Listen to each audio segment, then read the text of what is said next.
Today, we're going to talk to the managing member of Vista Homes, a home builder specializing in Charlotte, North Carolina market. And we're going to hear about new construction demand and how this young, striving entrepreneur is helping that company get there. More with my guest, Javer, coming up. Welcome to the Wealth Through Real Estate Investing Podcast, your source for real-world strategies focused on creating long-term wealth, cash flow, and financial freedom through real estate. Through guidance, tips, and stories of highly successful real estate investors and thought leaders, we provide you the tools to succeed and to reach the lifestyle you always wanted. And now, your host, Dwaine Clarke. Hello and welcome to the Wealth Through Real Estate Investing Show. This is your host, Dwaine Clarke, and today we have Javer. He's with Vista Homes, a new construction and redevelopment firm located in Charlotte, North Carolina. Jason, thank you so much for joining us on the show, and how you doing, my friend? I'm doing great. Thanks for having me, Dwaine. Really appreciate it. Absolutely. I really appreciate you coming on. I always say this a lot. I'm glad to be talking with thought leaders and real estate professionals in different marketplaces, because we're able to kind of get some local data and see what's going on there. And we always talk about the North Carolina market. It's a very strong marketplace, and just kind of giving more confidence for people that's looking to move as well as invest there. But before we kick things off, I know you have a nice background. Want to kind of share that with our listeners. How did you get started in real estate, and what your current focus is on right now? Yeah, so I started in real estate out of college. I was working in Chicago for a small private equity company, and they were investing at the time in grocery anchored shopping centers. So I started to learn a little bit about the fundamentals of the financial side, and I was an analyst for them, a financial analyst. And through that, it was near the bottom of the market in 2010, 2011 I started reading about residential real estate. I was kind of young, naive. I was around 22, 23, 24 years old, and had some friends that lived in Charlotte, and kind of just felt like in my job that I wanted a little bit more. I wanted to be challenged a little bit more, and just decided one day that it was time for a change. And I moved down to Charlotte, North Carolina with the goals of kind of jumping into my real estate career, real estate, and invest in residential real estate full time. And kind of when I got down here, I realized pretty quickly that it was gonna be a little bit more challenging than that. So I went ahead and got a full-time job as a financial analyst for a consumer company, but also then just kind of stayed with the goal that I had to, continue to be involved in real estate, whatever that would look like, but then also not give up on my dream of eventually being able to do it full time. So, in the beginning, it was kind of working nights and weekends, and, I have a business partner as well that I've been working with since the beginning. And again, nights and weekends, we did a bunch of different types of deals. We did some small stuff, some small condo renovation and smaller projects, and just kept getting after it, kept learning, kept doing different types of deals and learning as much as we could along the way. And eventually just kind of got to a point where, there was enough stability in the real estate business, and I had saved up enough money to kind of take that plunge to get into it full time. And I just, felt like it was like a now or never. It was a great time for me to take the plunge. I didn't have any,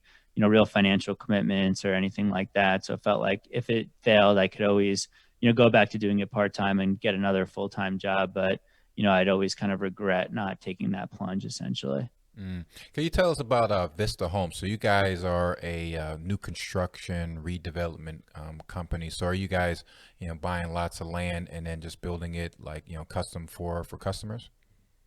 Yeah, so basically, like through kind of the trials and tribulations of real estate, eventually we landed on our niche of, like you said, new construction and development. So what we focus on is what's called infill development. So really everything within a few miles of uptown Charlotte. We're tailoring a lot of our product to the millennial buyers, dual income, no kids. They want to be kind of close to the action, close to the bars, restaurants, transportation around Charlotte.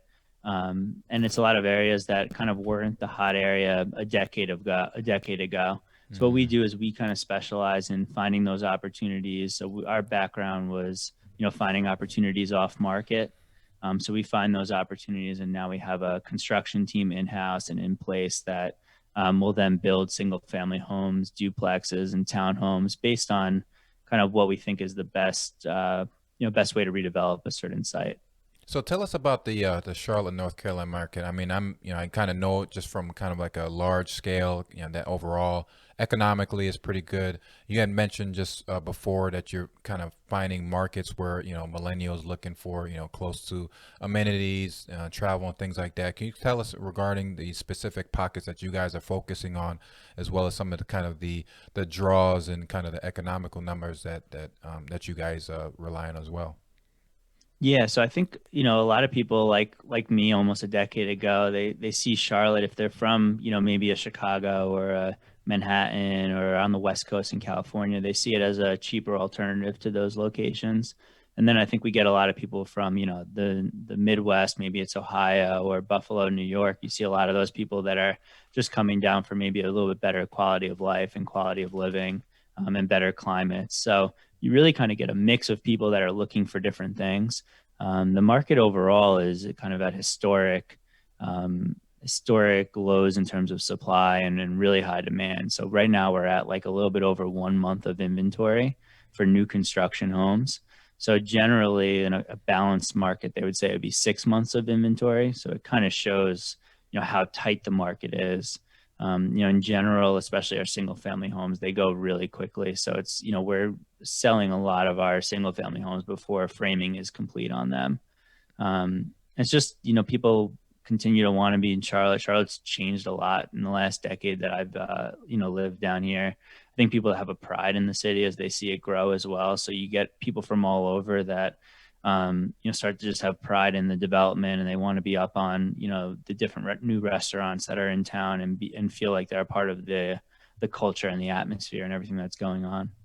Yeah, as I learn a little bit more about that, and as far as kind of like the types of homes that you guys are construction, I know that different type of home builders have kind of like their type of thing. Or is there pretty much kind of like a Charlotte standard where it's like a certain type of homes there? Can you kind of share what type of products that you guys are producing? There's a mix. So for us, we specialize in homes that are anywhere from 2,000 square foot up to 3,000 square foot with a two-car attached garage. And for Charlotte, that's around the 400,000 to $800,000 price point for us Hmm. is what we specialize in. And again, we're looking for like these up and coming neighborhoods that people have confidence in them, or maybe they're just starting to kind of see a little bit more confidence in terms of people wanting to live there and wanting to be there. And maybe there's some, really run down old homes and opportunities to add density and provide some more housing for people. So our product is kind of like a little bit of a modern farmhouse concept that's open floor plan. So, we know that people want to be able to kind of have like dining, living, kitchen, kind of like all in one, so that there's entertaining and all in that space. And then obviously like the master bedrooms, master bath, master suites are really important, and outdoor living is extremely important, especially in a place like Charlotte where you can really kind of enjoy that outdoor living 11 Hmm. months or so out of the year. So we find Exactly. like those are the hot pillars that people are looking for. You see like a lot of the trends in like the magazines and the different shows are kind of like with the farmhouse look, open floor concept and things like that, and especially with the you can be able to kind of enjoy the amenities, stay outdoors, more times out of the year. Definitely adds like a good mix to there. So that's really pretty interesting to learn more about that. And then we kind of reading more about your background, like your entrepreneurial background, you being a young entrepreneur. Can you take us through kind of like your role and things that you learned along the way, for people that want to kind of take your course of action to be able to kind of do what you're doing in their careers? Yeah, I think the biggest thing I learned early on was like in order to kind of create wealth and kind of create success through real estate, it was about adding value. So when I first got down here, I was like, all right, I'm going to go on the MLS. I'm going to buy some properties, and this is going to be, no, a piece of cake kind of thing. And you realize really quickly that if you're not doing things to create value, to separate yourself, that it's going to be hard to kind of gain traction. And I think now it's even harder with real estate being like that hot topic. Hmm. So I think the biggest thing, like piece of advice and thing that I learned was like find your niche and figure out ways to add value. If you think you're just going to kind of like, dabble a little bit in office and a little bit in residential and a little bit here, and all of a sudden you're going to have millions of dollars and amass a big portfolio. I think that especially in this market, that's really probably not the way it's going to go. But if you can be known as like, you're the go-to office person in this market, in this niche, like I think you'll have a much better chance of success. And then, a big thing from success that we've seen is it's just like trial and error. So you got to kind of take action, tweak things, see what works and what doesn't. If something works, double down on it. If something doesn't work, then try to figure out, tweak it a little bit, see if that works. And just kind of like continuing trial and error, continuing to kind of carve out your niche and really see what works. Yeah, I totally agree with that. Me, as when I kind of started out, I had tons of business cards. I was just trying different things to kind of find out what worked for me, and then kind of like my goals and things like that, until I kind of find a good niche that kind of worked for me and my family. So that's definitely some really great advice there. And then sometimes you try to curve the mistakes and things like that, but I think that's just kind of a thing that you go through life, and then things not going to work out the way you want it to, until finally get blessed with the opportunity that you can kind of take the bull by the horn and really just kind of take it full circle and really take advantage of things. So definitely. Yeah, and we kind of stumbled upon our niche in new construction. We were doing kind of renovations at the time, adding, I'm turning a 2-bedroom, 1-bath home into a 3-bedroom, 2-bath home. And I'm continuing to find opportunities, and we came across this one and we were ready to renovate it. And we met with, a bunch of contractors at the time because we didn't have the construction in-house. And they were just like, you might be able to knock this house down and subdivide and build 2 homes here. And we didn't know anything about really new construction at the time. We didn't know anything about the zoning laws or what could be done. And from that moment on, that was like our aha moment. But we never would have been there if we weren't taking an extreme amount of action and continuing to tweak and continuing to move forward as much as possible. Yeah, definitely. I was taking a look at your website before the show. You guys got some really nice products that you guys are producing. Like I said, just really nice finishes, and like I said, the exterior and stuff, like the farmhouse look, and it's like really nice stuff. It's just kind of like, man, maybe I should check out North Carolina now. Like it's. I appreciate that. Yeah, exactly. Really good product. Really appreciate that. So I kind of learn a little bit more about you. Kind of take us through a typical day for you, and do you have any special morning routines? Yeah, so I've been trying to wake up early and exercise in the morning. I have a Peloton, so try to jump on the Peloton. For me, it's like exercising kind of clears my mind. It kind of really sets the day off on the right foot. From there, even like the night before or the day before, I like to try to make sure that I don't have like a cluttered to-do list and not too many things on my calendar in terms of meetings. I like to really try to like have a lot of my to-do items done by, call it 9, 10 a.m. that day, so that I can really, maybe there's 1 or 2 other items that I really need to focus on that day, or it's just like the ability to, try to help lead, try to be an entrepreneur. I feel like if I'm kind of running throughout the day and have a ton of meetings and a ton of things on my to-do list, and I'm not like an effective entrepreneur, and I can't like kind of drop what could be the most important thing that day and jump on it. For example, like if a new opportunity comes through, I want to be like ready to jump on that opportunity for like a new purchase of land, because it's so competitive. So I don't want to be kind of bogged down with back to back meetings or a bunch of to-do list items that kind of prevent me from hitting what's like ultimately like the highest and best use of my time and my ability to help the business as much as possible. Absolutely. And then with that said, are you using any tools or resources to kind of make your day more productive so you can be able to have time for those type of opportunities? Yeah, my favorite, like from an organizing to-do list platform, is Asana, ASANA. Yeah. Basically what you can do, if people aren't familiar, is you could create projects. So you could create templates and assign different tasks to people, but then also you can create and manage your own tasks. So I know like, today I have these tasks, tomorrow I have those, and then, I'll follow up with people and I'll say, okay, like if I don't hear anything in a week, I know I want to follow up with them. Or if I don't hear anything back, I want to follow up in a week.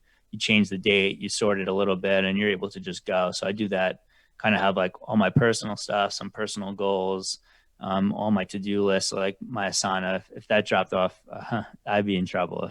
If that company went away or something, I don't know where I would just be at a loss the next day. I don't know where to start. Yeah, same for me. Exactly. I love Asana. Like my whole team's using it, and like I got to keep things in place there, because like I said, it's such a useful tool. So yeah, definitely can contest to that as well.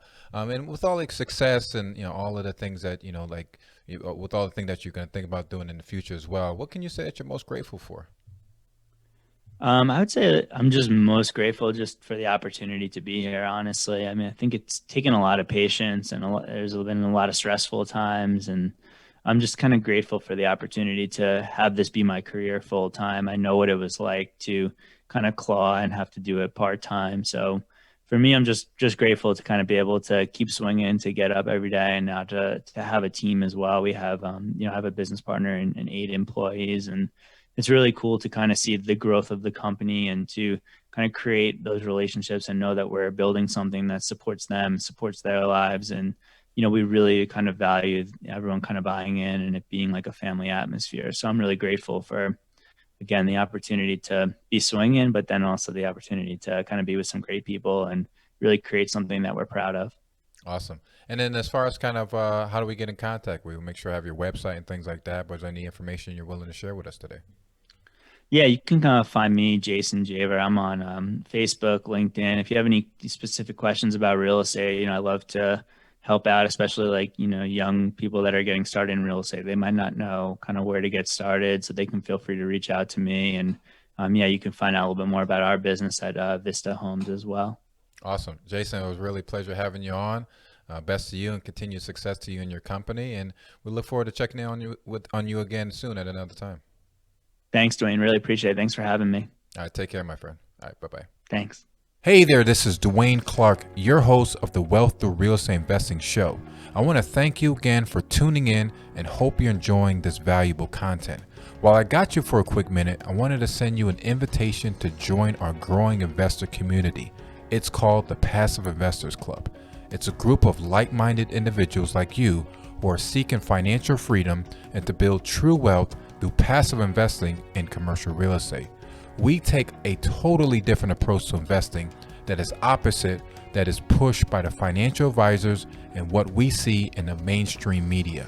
We like to invest in real assets that we can touch and understand and that are not subject to the wild swings of the financial markets. We don't want to be part of the herd who pursues the traditional route, leaving our financial future to Wall Street. So if you're interested in joining our group and to sharing resources and opportunities, then go to passiveinvestorsclub.com/join. Joining the club is completely free and there's no obligation.